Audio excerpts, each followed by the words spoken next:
we spend a lot of time and focus on externally how we push that brand out into the internet. So, but I agree with you. The experience from a customer perspective, I mean, it's the bar just continues to go up and to be raised. And I think we all have to rise up to meet that challenge. Welcome to RevOps Champions, a podcast designed for revenue professionals looking to advance sales and marketing initiatives through the role of RevOps within their organizations. In each episode, we feature leaders who are leveraging technology to drive operational efficiency, revenue, and improve the customer experience. Listen in and learn how to become a better RevOps leader within your own organization. Let's get started. Mark, I'm so happy to have you here today. My guest today is Mark Hokanson, CTO of Bridgewater Bank. Bridgewater Bank is a St. Louis Park, Minnesota-based bank, which is part of another bigger banking firm. But I'm going to just stick to the banking piece for now.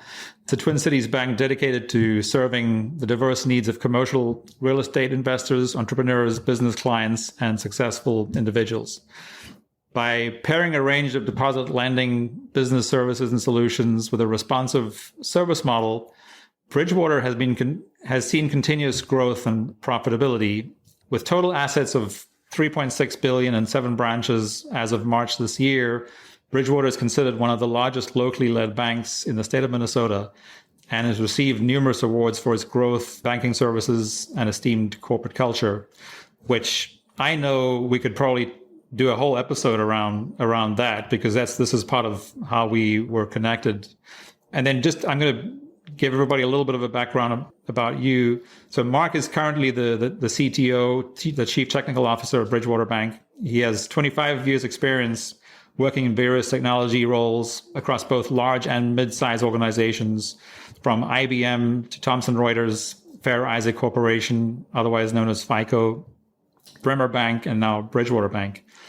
Mark has a comprehensive background in large-scale platform delivery, enterprise business applications, technical architecture, analytical data solutions, agile software development, information security, risk frameworks, and infrastructure planning, with a focus on cloud adoption. And all that stuff that I just talked about is one of the reasons that I was so excited to have Mark on the show today. He's passionate about developing high-performing teams that align the technology roadmap with strategic business objectives, which is pretty much one of my ultimate passions as well, and which is why I do the work that I do. Mark has a bachelor's degree in management information systems and an MBA from the Carlson School of Management at the University of Minnesota. Mark, thanks again for being here with me today. You bet, Brendon. Really excited to be here. We've been clients of Bridgewater Bank now for over 10 years. Yep. And so we, of course, follow very closely what Bridgewater has done. And part of our journey is we can thank both personally, my wife and I, as well as our business. We can thank Bridgewater a lot for that, because one of the things that you and I talked about recently, so in addition to when we became a HubSpot partner back in 2014, our EOS journey actually started at the same time through an invitation from Jerry and Mary Jane at Bridgewater Bank. Yep. So in those last 8 years, our relationship has really become really solid. But I'm going to dive straight into our purpose here today, which is, this is the RevOps Champions podcast. And I believe that you are a walking example of a RevOps champion, which is anybody who is involved as a professional in any organization that is somehow contributing to growing the business better. Right. Yep. It's really those simple, if we put it into 2 words, our goal is to help businesses grow better. But to get back to sort of the day-to-day, what is the role of technology, and more specifically, the technology component of revenue operations in an organization or your organization? Yeah. So thanks, Brendon. Great intro. For us and Bridgewater, I mean, our purpose is really to be the finest entrepreneurial bank in the Twin Cities. So, I've been here just over, coming up on 3 years, and as I've, learned more and more about the bank and the way that our different departments operate, I feel like my role is really to try to bridge the gap across our different departments and using different technologies that align the focus of the business, both from a CRM perspective and from a data and analytics perspective, but also just simply from a workflow perspective. So I've really spent a lot of time, trying to introduce new technologies that will make, our employees' jobs easier, move them from, manual processes and manual workflow to a more centralized approach and using technology to do that. So we've made significant investments over the last couple of years, and ultimately we're really trying to streamline, the interaction across the bank and ultimately to serve, to the benefit of the customer. So that's sort of how we think about RevOps and sort of how I've approached it, and really just trying to drive sort of a 360-degree view of how we think about our clients. I love that. And one of the conversations that you and I had recently when we met was, who in an organization can be responsible for either and or the employee experience and the customer experience. Yep. And I believe a lot of businesses are grappling with this right now, but I would say that, a CTO is often not the first person one thinks of when you think, but we might get into this a little bit later, but, like I shared with you, we think of it as two sides of the same coin, that internal operating efficiency, whether it's the customer facing teams or the entire team, operational efficiency is one side of the coin. The other side of the coin is the customer experience. Right. And the question is, what does the coin represent? In other words, and what we've realized over the last 3 or 4 years, of doing technology implementations in businesses, primarily what we started off doing was to solve for the operational, efficiency piece. Right. But what we realized when we were done 6 months, 9 months, 12 months later is that the customer experience, went through the roof. That's right. So it was kind of an added bonus. Anyway, but we might come back to that again, but unless you have some comments. Yeah, and I would add, I think, technology organizations are in a unique position because they are cross-functional across the business. They have a window into each department. They gain an understanding as they work with each department as to what their technology needs are. And they have kind of a unique lens in that they can see what each functional department's trying to do, and they really work as a centralized point to bring them together. And I agree with you. I think that ultimately, as you start bringing those groups together, that has, a positive experience and how that reflects back on the clients. And, it's funny because I've been in technology 25 years, and, in the last few years, I've seen more and more IT staff interfacing with clients that, 5 or 10 years ago you would have never seen. And so I think my goal is really to push my team as close to the customer as I can. And sure, we've got things that we need to work on in the back office of the bank, but I really do think, our customers are expecting, every organization to be more IT savvy than they've ever been. And I think, the group of individuals, we've got a talented group of IT staff that, the closer we get them to the clients, the more effective that we'll be as an organization and the more value that we'll bring to our clients. Absolutely. Yeah, I could not have said that better. So, Mark, what does RevOps mean to you, or from your perspective? Because I know it's still, part of the goal of this podcast is to educate folks on what RevOps actually is as a model. But I'd like to, get your perspective on what it means to you. I look at it as, how do we get the organization to really collaborate with the customer in mind and with everything that we do? And so that's, everything from increasing, our productivity and accountability across the organization as we think about our clients and think about their needs. How do we create a more predictable experience for that customer? How do we track our activities and our interactions with that client? So, we've been rolling out a CRM platform and really trying to focus that every interaction that we have with our clients, we want to make sure that everyone across the organization knows, what that channel was, how we communicated, what the last conversation was. And that way it creates more intimacy with our clients in that they feel that we know them and that, it doesn't matter who they talk to, they're going to experience what we would call, an ultimate experience for our clients and, just a great experience to interface with Bridgewater. Great. Which of course is essentially, maybe slightly different words to say the same thing that I would say. And this is part of going back to what we were talking about a little bit ago, which is, I think for those of us who have been around for maybe too long, who are maybe not digital natives, we don't make the connection between technology and taking care of customers. Right. And whereas the reality is today that, you cannot take care of your clients or customers unless you have, fully integrated technology. And of course, you've aligned everything else that you're using the technology to make, better, cheaper, or faster. Yeah. And the clients are more technically savvy than they've ever been. I mean, the adoption, across every business and every small business. I mean, these customers are coming to us and they're asking really smart questions, and they want to see that the bank that they're with is continuing to evolve and keep pace with the market. And we're a growing bank, and we're always looking at how do we stay relevant with the industry trends, and how do we differentiate ourselves among the banking space, and especially with the larger banks that we compete with every day.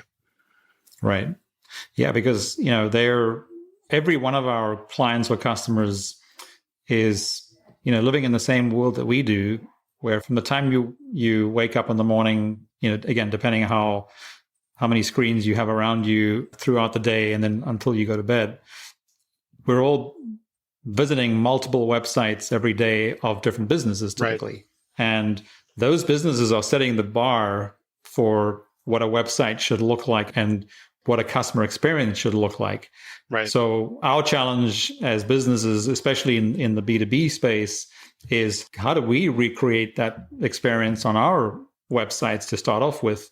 Yep. And then how do you continue that relationship once it leaves the website and gets into, email, and someone walking into, in your case, branch, or in our case, an office, yep, and starting to interact with people? How do you create that continuity? And it's funny. I mean, customers, they go to your website. That's the first impression they get of who you are as an organization. And I think, there's a lot of companies out there that don't pay enough attention to that. And, I think we really try to make sure that, our website obviously brands our bank and reflects our core values. And we spend a lot of time and focus on, externally how we push that brand out into the internet. So, but I agree with you. The experience, from a customer perspective, I mean, the bar just continues to go up and to be raised. And I think we all have to rise up to meet that challenge. Right. And of course, we're just because we're in the space that we're in, but really everybody's coming along for the ride, which is the reason that we exist as a company at Dynamico, is technology will continue to change. The world will continue to change. Buyer behavior will continue to change because of changes in technology. Right. So the only option you really have as a business or any kind of organization, we have some pretty large nonprofit organizations who have to do the same thing. Yeah.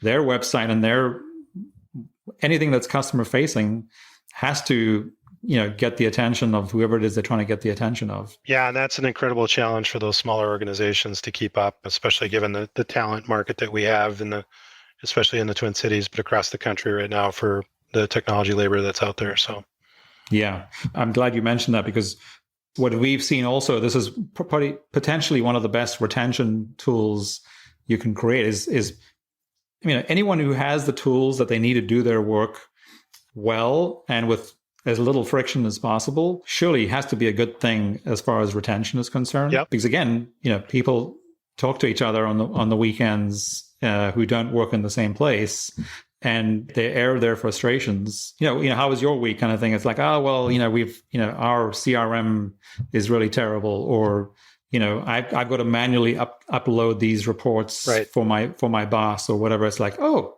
I just press a button and all the stuff is done for me. It's all set up in advance. It's automated. It takes 5 minutes. And in some cases, I don't have to do anything because it's all done for me. Who suddenly, the one person saying, oh, well, can I, apply to work at your company kind of thing? That's... I think people want to see value in the work they do. And if they're doing a job that, is antiquated in its process or in the workflow that they're using, they feel that pain every day. And it's just going to take time before they're not going to want to come to work anymore. So I'm glad you mentioned that, because, as we've been rolling out some of the workflow automation tools at Bridgewater, that's been one of the biggest compliments that we've gotten, a lot of times from the back office groups that go maybe underappreciated because they're working behind the scenes, and a lot of times they don't get the same investment that the front line and the sales side get. So, Right. we're constantly evaluating how do we allow our employees to work smarter versus harder, and how do we use technology to make that happen? Yeah, totally. We use that phrase a lot around here too. Yeah. So, Mark, moving on to the next piece here. So, how does the RevOps function support in your particular case? Whether what are customers, client services, client success, marketing, sales? How do they work together? So at Bridgewater Bank? I think as we mentioned, we're an EOS client just like you, and so we're very aligned using the traction process across our organization. Before coming to Bridgewater, traction was new to me, and I hadn't seen it in action, and it's been quite an amazing journey for myself. So we align our core values and our core focus across the bank. So we've got values around being unconventional, responsive, dedicated, growth, and accuracy. And I mentioned our purpose to be the finest entrepreneurial bank in the Twin Cities. We share that with all of our employees, and we all align across the organization towards our target to be a $10 billion bank by 2030. And that then connects our marketing strategy as we build out kind of our 1-year plan and our 3-year plan. And so every department in the bank, sees this strategy, shares in this vision, and we all align towards this, sort of a common true north. And I, having not seen that in action prior to coming to Bridgewater, it's been quite an incredible thing to get an entire organization pointed in the right direction, following a strategy that everyone buys into. So we look at that, and then we also, as we think about how we go to market, we have a proven process. So we follow that, and we seek to onboard our clients and build that network with them. And so we follow a very common principle across, as we move into our sales channels. Yeah, that's great. And then you also shared with me, you have this proven process, but of discover, onboard, execute, support, and network, which again I know is again part of the EOS process as well. You have a proven process, which we've also found very powerful. But it's interesting this parallel path that we've also seen using EOS. I believe every business has an operating system, whether they know it or not. Right. And if they don't, they really should. And one of the things that just makes it so much easier is that you have a common language and understanding for alignment and accountability. But as you and I have been chatting, there's this clear parallel between EOS and Traction and RevOps, because they're both models to which again you're making life easier either for your employees or your customers or clients. And you can share a lot between the two and sort of check them against each other. Right. So I'm gonna move on to the next piece, because I think we might come back to some of the accountability and alignment type stuff. And if we don't, we'll get you back for a deeper dive. Okay, sounds good. So Mark, the one thing we also always want to make sure we talk about, because everybody listening knows that there is no such thing as in business as a straight line from point A to point B. We all have to, our jobs really as leaders is to deal with issues and challenges, which is why we have models like EOS to help us do that more effectively. But the reality is that we all have challenges along the way. Can you share a business challenge that you've experienced in the last few years that was somehow solved by, the topic here today, some component or multiple components of RevOps? Yeah, definitely. So, I joined Bridgewater back in the fall of 2019, just before the pandemic. And I spent sort of the first 6 months really getting a lay of the land as far as, where was the bank going with our strategy? How did that strategy align with our technology roadmap? And, we had a lot of good conversations around how we think about mobility, how we think about interacting digitally, and introducing some of the workflow solutions sort of pre-pandemic getting some pushback in terms of, we've sort of always done things a certain way. As we entered into COVID, it became apparent to all of us that we needed to quickly adopt a technology roadmap that would help move our workforce remote and get the tools into their hands to continue to do their work. So we aggressively, launched our roadmap for technology, which included just, introducing the Microsoft platform for Office 365, Teams, all the digital components. We've, pushed people home with laptops and VPN connectivity and started to understand how to work through the digital medium. At the same time, the Paycheck Protection Act or program came out through the CARES Act, and we were challenged by our business in terms of understanding how we can serve our customers. And so we, as a bank, we probably did on average about 1,000 loans a year.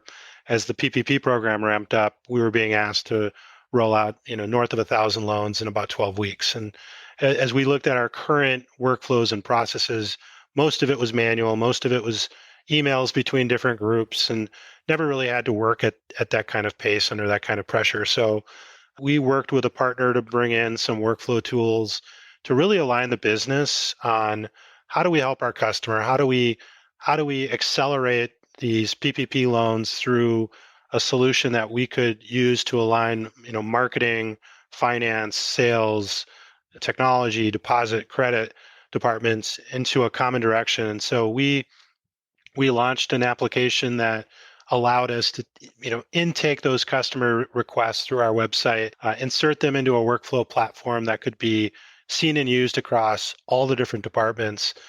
That actually gave us the ability to track, every loan that was moving through that workflow at any point in time. And, prior to that, everything was being done through Excel spreadsheets and sort of siloed areas of the business that were all looking at sort of different results. But we were able to then build dashboards across the entire pipeline of all of our loans, and then use that to make decisions and to take actions. And most importantly, really to communicate to our customers who were at the time really desperate for that relief as to where their loan was in the pipeline, when they could expect, to get those funds and to help work with their employees on the retention. Yeah. So to recap, so you did more than you would typically have done in the past in a year.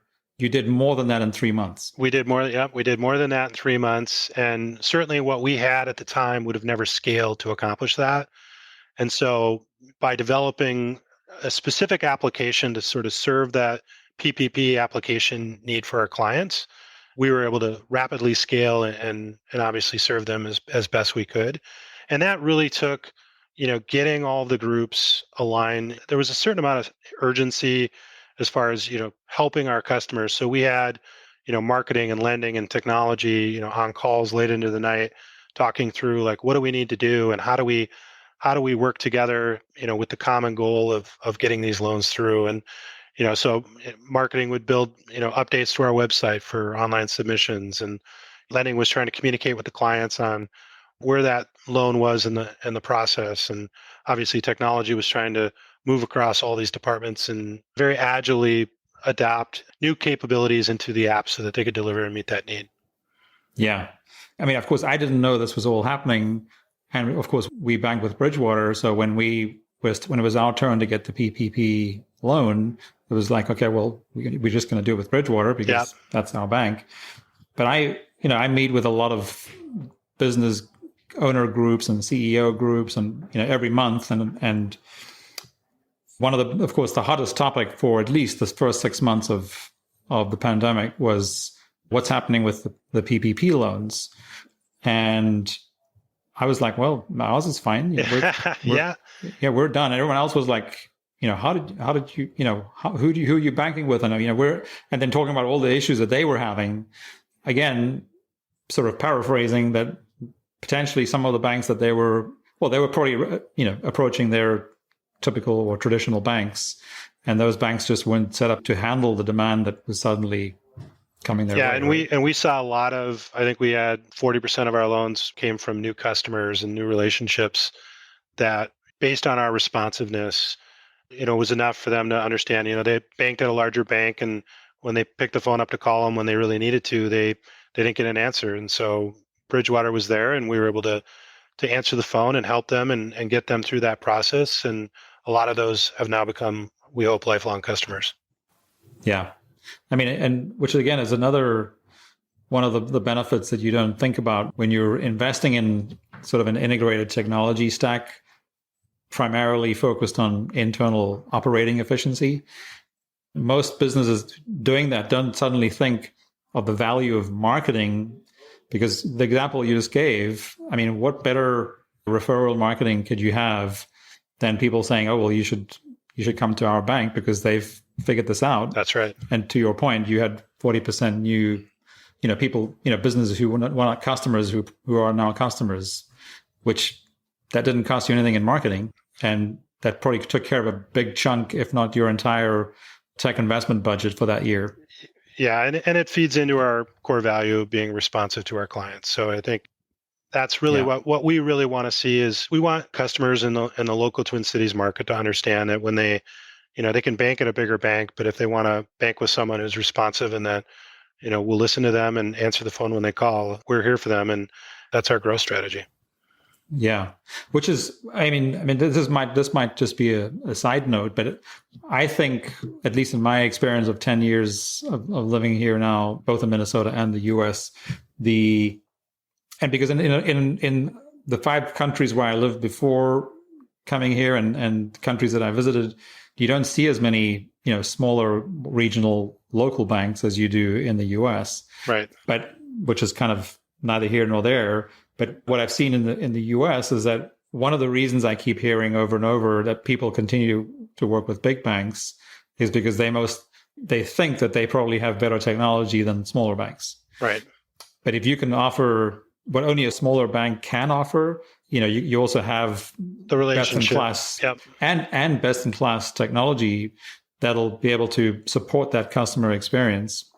Yeah, the customer gets the best of both worlds, I think. And for me, that's, given my background and I worked in lots of large scale technology organizations, that's really the value I think I can bring to the bank and in bringing some of these technologies, because I don't think the barrier to entry now for companies of any size to get access to, whether it's the latest SaaS technology or the latest, analytics or data warehouse technology, the barrier is much lower than it was, 5 or 10 years ago when we used to buy packaged software. So by bringing that into the bank and allowing them easy access to some of these tools, we can compete, with banks of any size. Yeah, that's great. So, Mark, on the flip side so you just gave us an example of a challenge that you overcame, but not only overcame, it became almost like one of the best things potentially that could have happened to any business at that time. Yeah, it was a real success. But can you talk a little bit more about, so one of the most common challenges in businesses who haven't yet figured this out is the misalignment component. And it's not just the misalignment of their technology, where they have, let's say, 37 different pieces of software that they've acquired over time or that they've subscribed to over time that are not integrated. And you just talked about this a minute ago, where you have these siloed situations of technology where data is flowing into more than one place, and that should not be the case. So that's on the technology side, but it also happens on the data side, because obviously most of the flow is actually data. Right. And then, of course, the other areas of misalignment are process, so the processes between teams inside a company. And then, of course, the misalignment of people. Do you have any other sort of high-level challenges that you see when those 4 things, people, process, data, and technology, are misaligned? Well, I think, to the data point, we've seen that, especially in this last year. So as we've accelerated our roadmap, the demand for data and accurate data across the organization is just growing like wildfire. And we've really, prior to aligning that, you had multiple groups working off reports with different information, with different sources of truth. And that's a real challenge when you walk into a meeting and 3 people are looking at a report that they think says the same thing, but have different results. We've worked very diligently to bring all that data into a central warehouse that gives us the ability to build dashboards, common dashboards across each department so that we can align not only the data and the way it's represented, but also the vocabulary that each department uses as they're talking about, whatever challenge or whatever element of data that they're staring at. And that then means that you need to educate the business because what one department thinks, a lead or an opportunity is maybe a little bit different than the other department. So we've really worked hard to get our data aligned, get our dashboards across our departments, cross-functional, and making sure that we're all looking at the same thing as we try to make decisions and talk about the client. That's probably the most misalignment that I've seen. And then as you go down a layer, bad data in is bad data out. So then if you think upstream from a process perspective, really as you start using data visualization tools, it starts, generating the questions as to, well, this report looks wrong or this element looks wrong. And so then you're moving upstream and you're trying to understand, is that process different? Is the way that data is being fed into the system different? Or, do we have a people problem or a training problem or a QA problem? So, I think using the data visualization has been a good sounding board for us to start seeing where we've got maybe fissures in the people and process issues that are upstream feeding that. Yeah, because I think, one of the things that you see too often, even though, again, we all know that you cannot manage what you cannot measure, because sort of coming back to the Right. data component, but it's, one of the sort of the easiest things that we typically fix for clients when we go in and sort of do an assessment of like what their current situation is as far as where they have good alignment and where their alignment is potentially not as good as it should be, is in that the data area. It's just, they're measuring things that they thought were the right things that they should be measuring, but they don't really tie up to their business objectives at the highest level.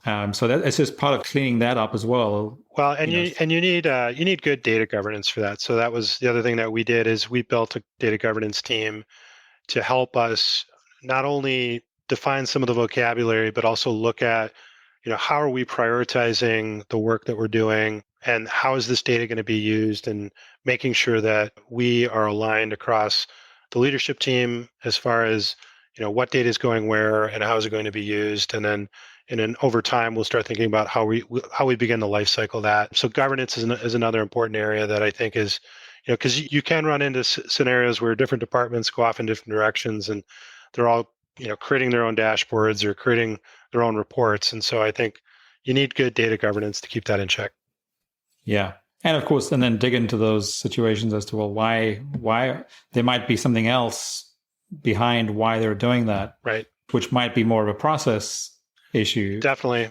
I mean, people are always trying to solve their own problems in their own space. And so I think the more we can bring those issues out to the broader business and talk about them, I think we tend to find common solutions, across departments, and then each department can benefit from that.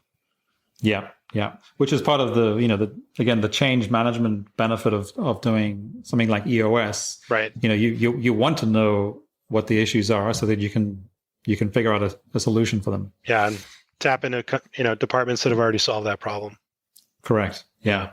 Great. I love that.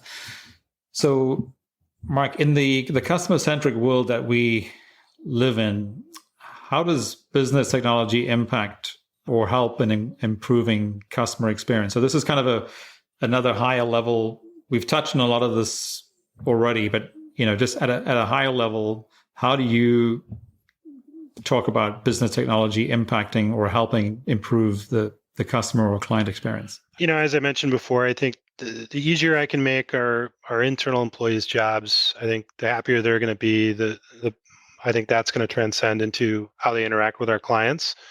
We have some large projects going on, around CRM to sort of streamline, especially our loan origination workflow and our pipeline process for, our business development clients. And then, there's simple things like we put in a new voice telephony system last year, and, my CEO is very keen on making sure that, when the phone rings, we want 80% of those calls to be answered by a person. And so we put a lot of time and effort into just simple things like that, where our clients get a more personalized experience when they interact with us. As we look out, I think, into the future, it will be moving, I think, more digital interaction. So how do we create more self-service for our clients? How do we allow them, if they don't want to make that phone call, can they interface with our website? Can they interface with their banking products and solutions? And I think really there's the generation that's probably coming behind our generation that's how they've grown up, and then they've interfaced digitally with almost everything they do. And so I think we look out into the future and we think about, for those clients that just want that digital experience, how are we going to meet that demand, and watching products and solutions that we think will hit the mark for them. Right. And it's weird because it's almost like you have to do it in such a way that it almost seems like it's just normal, right? Because that, Right. to your point of these, the generation behind us, what we refer to them, pretty much anyone who grew up with technology as digital natives. Yep. They don't even think about it. It's just what they know. So it's what they expect. Right. It's not like, oh, I expect this. It's just an inherent expectation that there should be technology that allows me to do things without speaking to a human being up until a certain point. Yeah. Right. And we just have to make sure as businesses that we're building solutions that push the technology as far as it can go with that digital experience. Yeah. And then there's a very easy handoff to the human experience when it happens, and that there's consistency in so that message. You want to really capture that customer through the channel that they're most comfortable with, and then maintain that relationship. And eventually they'll pick the phone up. But it's my 14-year-old does everything on his iPad, and he teaches me things all the time. So yeah, we hear that all the time too. We can definitely learn a lot from our kids. So I have one final question for you, and then if there's anything else that you wanted to chat about, we can do that too. But as a CTO, what are you most excited about in the next year? I think there's a couple of things. I think the SaaS marketplace that's just really blown up in the last 5 or 10 years. We're seeing, as a CTO, I see lots of new products and services, and my inbox is full of vendors asking me for a meeting.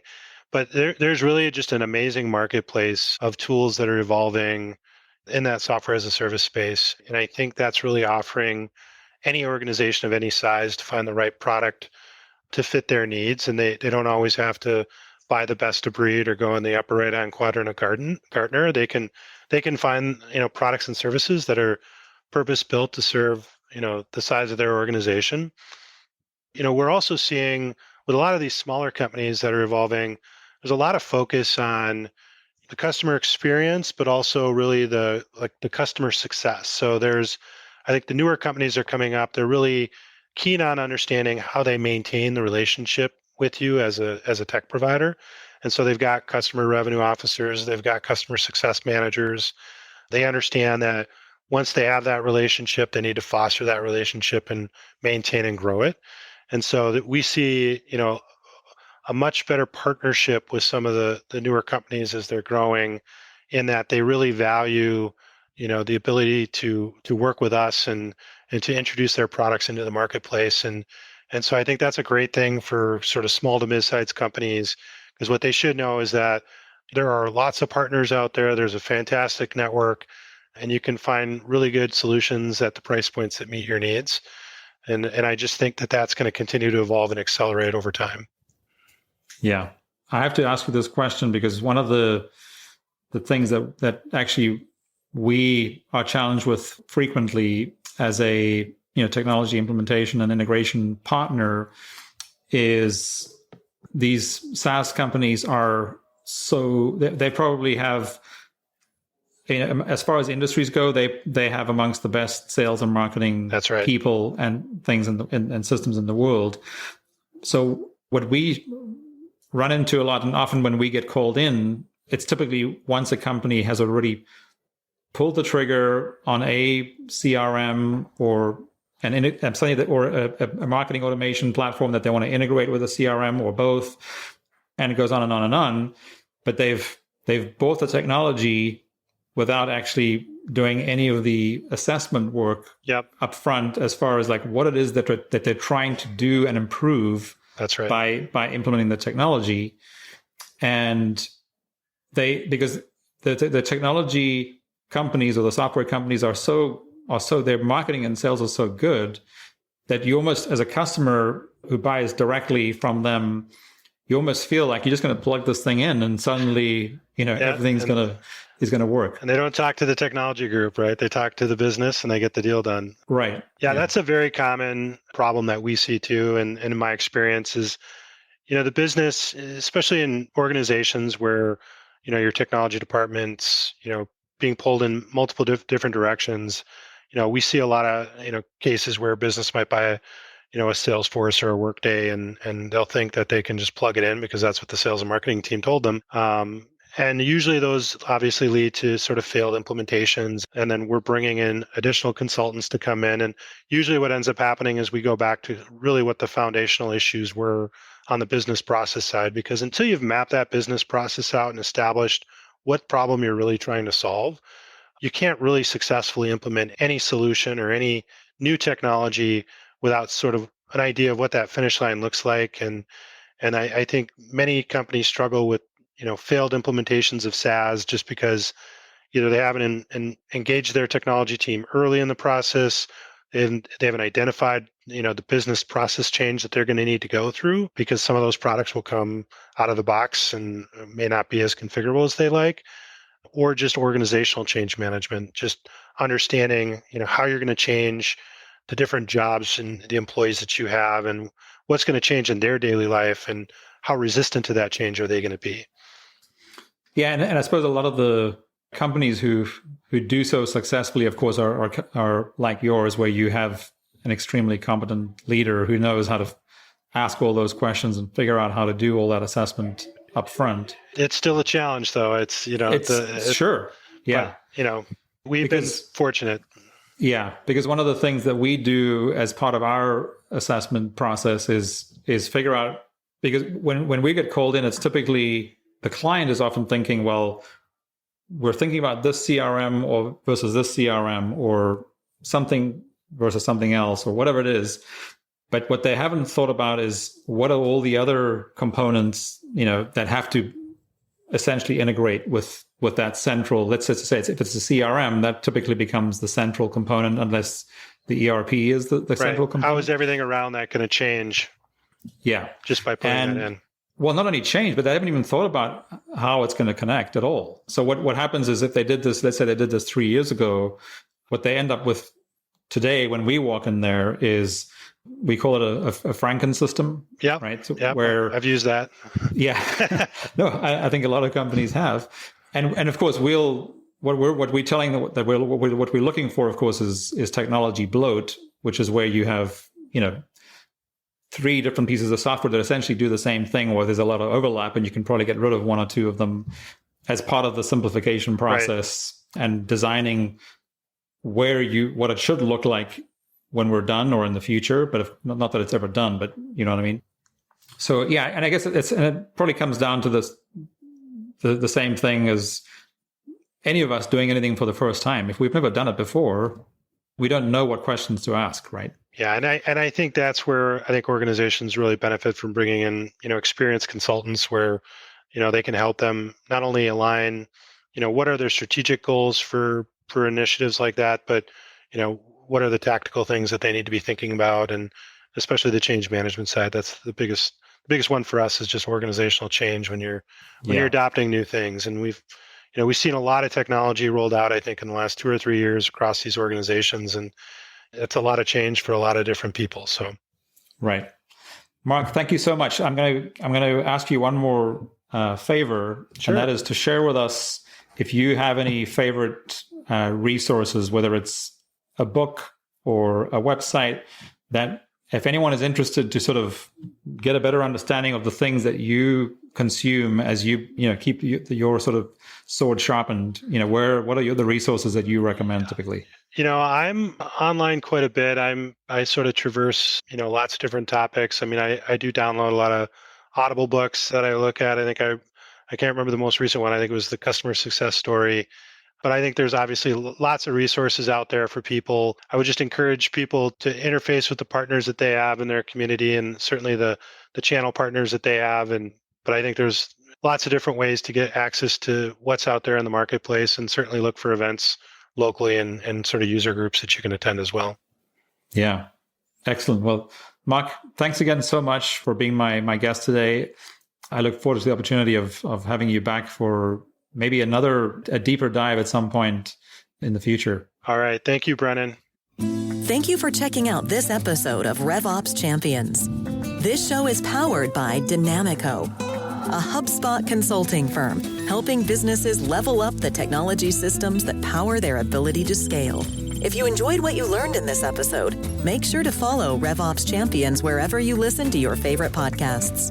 Or visit RevOpsChampions.com to get immediate access to all of the latest episodes.